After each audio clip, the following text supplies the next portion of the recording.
Sir మీరు November 13వ తేదీన రాజమండ్రిలో అందుబాటులో ఉంటున్నారని మీ వీడియోస్‌లో చూసాం సార్. రైట్.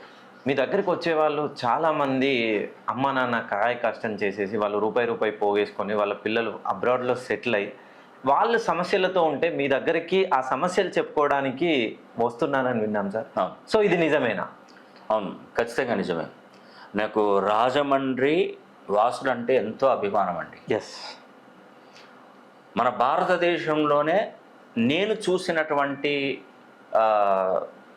మంచి వ్యక్తిత్వం ఉన్నటువంటి వాళ్ళలో నాకు రాజమండ్రి వాసులు అంటే చాలా ఇష్టం. ఓకే.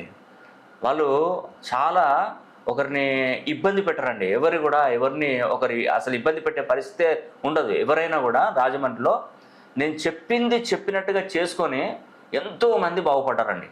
Yes sir. నాకు అక్కడికి ఆ రాజమండ్రిలో అడుగుపెట్టడంతోనే నాకు పాజిటివ్ ఎనర్జీ అయితే సూపర్గా కనపడుతుంది. ఓకే. నాకు నిజంగా నా దగ్గరకు ఎంతమంది 100 మంది వచ్చి చూయించుకున్నా కూడా నాలో స్ట్రెంత్ తగ్గదండి. అంతే ఓపికతో చెప్తుంటాను వాళ్ళకి. ఓకే. ఎందుకంటే వాళ్ళు నిజంగా మంచి వాళ్ళండి. రాజమండ్రి వాసం అందరూ మంచి వాళ్ళే. ఆ ఏరియాలో ఎన్ని గ్రామాలు ఎన్ని మండలాలు అయితే ఉన్నాయో సూపర్ అండి, సూపర్ మంచి వ్యక్తిత్వం గల వాళ్ళు. నవంబర్ 13వ తారీఖున నేను రాజమండ్రి వస్తున్నానండి.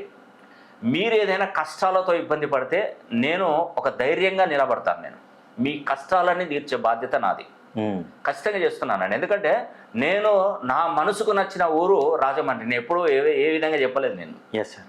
కాబట్టి అక్కడ ఉన్నటువంటి మాట శైలి కానీ ఆ రెస్పెక్ట్ కానీ, ఇంతకుముందు ఒక ఆయన ఫోన్ చేసి ఒక ఆవిడ మాట్లాడింది, రెస్పెక్ట్ లేకుండా మాట్లాడుతున్నారండి. ఓకే. ఫోన్ లైన్లో ఇంతకుముందు ఈరోజు కాల్ మాట్లాడితే రెస్పెక్ట్ లేదు. వాళ్ళ దగ్గర డబ్బు ఉండొచ్చు, కానీ దగ్గర శాస్త్రం ఉంది. నేను ఏది చెప్తే అది జరుగుతుంది. మీకు రెస్పెక్ట్ లేకుండా నేను ఏది నాకు నచ్చదు అసలే. ఒక రెస్పెక్ట్ అనేది ఉండాలి కదా, కనీసం ఆ రెస్పెక్ట్ ఇవ్వకుండా మాట్లాడుతున్నారు. నాకు అసలు నచ్చదు. దానివల్ల నాకు ఎప్పుడైనా గురువు ఆశీస్సులు లేని మీరు ఎప్పుడు పైకి రారు, గుర్తుపెట్టుకోండి. నా ఆశీస్సులు ఉండాలి మీకు తప్పకుండా. ఓకే. ఎవరైనా కష్టాలలో ఉంటే సహాయం చేయడంలో నేను ఫస్ట్ ఉంటాను. నేను ఖచ్చితంగా చెప్తున్నాను, ఏదైనా సమస్య వచ్చిందంటే నేను ఫస్ట్ ఉంటాను అక్కడ ఖచ్చితంగా. అందుకే నాకు ఆ భగవంతుడు నాకు ఆ యోగాన్ని కల్పించాడు. ఈరోజు కొన్ని వేల లక్షల మందికి కరెక్షన్ ఇవ్వగలుగుతున్నాను. ఓకే. సో నేను చెప్పేది అది, నవంబర్ 13వ తారీఖున నేను రాజమండ్రిలోకి అందుబాటులో ఉంటాను. ఎవరైనా నన్ను సంప్రదించాలనుకుంటే ఖచ్చితంగా రండి. మీకు మంచి జరిగే విధంగా తప్పకుండా ట్రై చేస్తాను.